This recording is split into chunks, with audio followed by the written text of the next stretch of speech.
Good morning. Happy Monday. Well, what a week we had this week, didn't we? Holy mackerel. So, I was thinking about the message I wanted to give you today. And in light of everything that's happened, I've promised that I do not make these political, so I'm staying out of the politics of it. However, I can talk about the healing of it, how to heal from this rage that many people are probably feeling right now. So that's what we're going to talk about today. Um, Today, I was thinking about back in the 90s, maybe it was late 80s or 90s, early 90s. You would back when the mall was big, when you would actually go to the mall to hang out with your friends and go shop at all these places and go to glamour shots. Glamour shots. The days of glamour shots. Where you have your feather boa. Anyway, they had at that era um, these 3D optical illusion photos that you would look, if you would look at them, it just looked like a bunch of wacky colors all together, and you'd think nothing of it. And then you'd see everybody just sitting there staring at this photo, and they just were like mesmerized by this picture. And you'd walk up to say, what the hell are they looking at? So you'd start staring at the picture. And as you started staring at the picture and kind of gazed into it and kind of stopped trying to find something there, immediately, like a school of fish would pop out at you from the picture. And you'd be like, oh, wow, that's amazing. And you'd be staring at him forever. you know, I used to have in my stand-up comedy, it's like, oh my gosh, have you seen these things? They're wonderful. They're like, it's a shark swimming around a reef. It's fantastic. It's dolphins. Usually they're like fish oriented pictures. But I thought about, that and how big it was at the time. And you would look at, everybody was into these photos. It would take, you would find yourself drawn to them just to kind of see what you could see. It's like, what's this? What's this one going to be? And while the how it was explained how these things work is your brain, it kind of settles in and it's constantly looking for patterns. It's constantly looking to make sense of things that don't make sense. And so when it starts to put things together and sees things, it like comes together. So it becomes like this trick of the brain to actually see these crazy colors turn into like this amazing thing. And it's thinking about that with, the happenings of this week and everything. It's the patterns that have started to emerge and our brains are trying to process and make sense of it. This brought me back to 9/11. I remember I literally on January 6th, I sat watching TV the whole day, just trying to process and make sense of the whole situation, stare at the photo and understand what the hell's going on here. And again, I'm not going to get political on this, but I am going to talk about the process of healing because I found myself enraged. I found myself really pissed off. And I didn't like that feeling at all. And so I had to kind of come to terms with it. Yeah, I'm going to feel my anger. It's there for a reason. I can feel it. Here's the thing. I don't have the right to sit in it today. I can't sit in it and stew in it today because if I do, it only eats away at my soul and drives me to what caused the problem in the first place.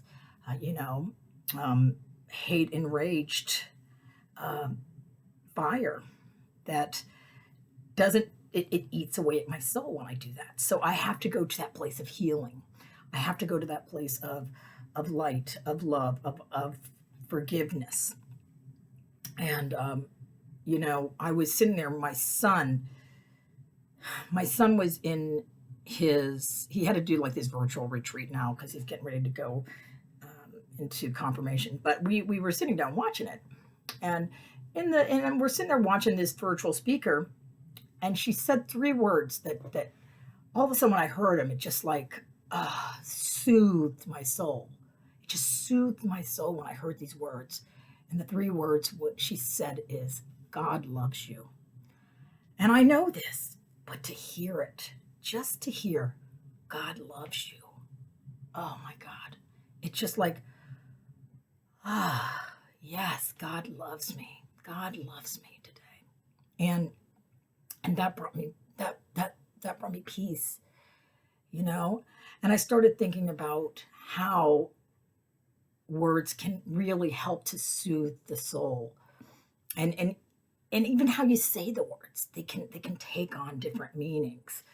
I'm a Toastmaster, so I study words, and I'm a public speaker. So, and I've done stand up comedy. So I know the power of words and the emphasis of words and just even changing a single word, how it can make such a difference. So I started analyzing this particular phrase that she said. And I want you to go ahead. I want you to close your eyes right now. And I want you to listen to me say these words and think about how each phrase means something different to you, but still beautiful. Okay? Close the eyes. All right, here's the first one. God loves you. Think about that one. Okay, now, God loves you. Think about that. And finally, God loves you. The emphasis, as I'm placing the emphasis, they all carry such a different message to my brain. And my brain is able to make sense of it. And it brings me peace and it brings me comfort. Another one to do is peace be with you. Peace be with you. Peace. Peace be with you. Peace be with you. I mean, just think of the beauty of those words to heal the soul. And so what I'm doing this week to kind of help me get some relief is have these mantras in me. And I'm just gonna when my brain starts to want to go down that dark side of hate and rage and anger, I'm gonna pull myself back to the light of God and to the light of love. Because if you believe God is love, then I need to seek love today. And that's gonna heal the hate that has a tendency to want to rage. It quells it and it soothes my soul, and I can be at peace. Peace be with you. God loves you. Whatever it is that's gonna offer you comfort and peace today, I wish it for you. God loves you today. Peace be with you today. And it's going to be a wonderful week as long as I stick with God, my higher power, who I call God. Whatever you call your God of your understanding, doesn't matter. Just know you're not alone. You're loved, and all is well today. All will be well as long as you stick with God, trust God to pull you through to the other side, and it's going to be just fine. All right. So that's my Monday message for this week. I hope you can find some peace this week, and we will talk next week for another edition of Monday Messages. Okay, bye.